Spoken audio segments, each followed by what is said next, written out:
I basically play the character of Landon Carter, who is the small town hero, basically, who has his group of popular friends, and they probably all know that they're not going to go anywhere after high school or be much of a success. And Jamie Sullivan is, who's played by Mandy Moore, is basically the nerd in the school, the recluse, and you never would have thought that my character would actually ever fall for her, but she actually teaches me a lot about life, what to do with my life, as well as I try to help her out, and it's just, in the end, it's an improbable love story.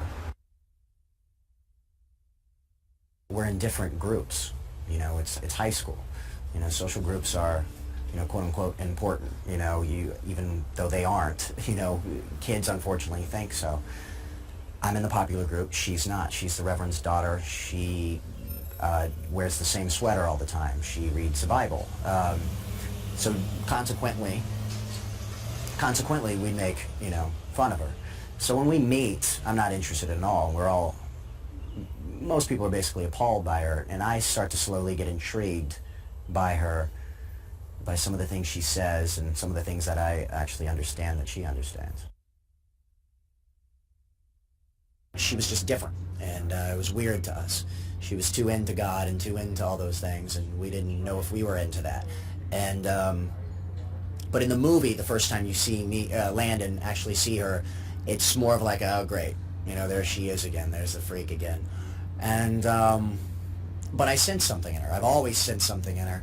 And it takes a serious car accident that I get into and being put on probation at school to actually having her help me with these lines that I have to learn for this school play that brings it out of me.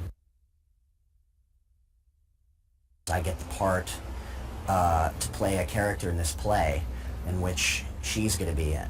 And I am, you know, my character is a horrible actor, and I need the help, and she doesn't want the play to bottom up. So she offers her help, and the time we spend together through that, I start to fall for her, basically. For my mom, it's be careful. She's the Reverend's daughter. You know, she knows me, and she knows probably the people I've been out with in the past, and this is not that type of girl.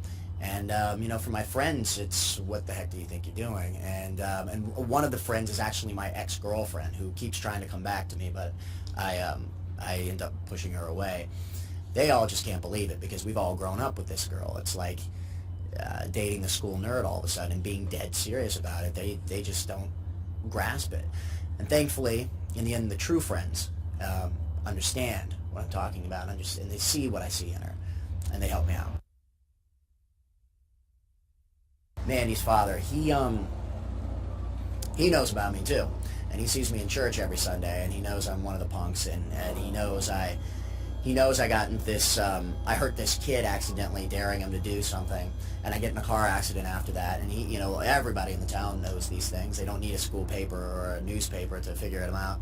And, I mean, would probably turn in his grave thinking that she would actually have an interest in me. But in the end, he actually ends up being the biggest help for me, because he sees that I care about her so much, and he sees that I'm worried about her and that I want to take care of her, and he knows I'm not leaving. So at that point, he has to give in, you know, and, you know, those scenes were a lot of fun.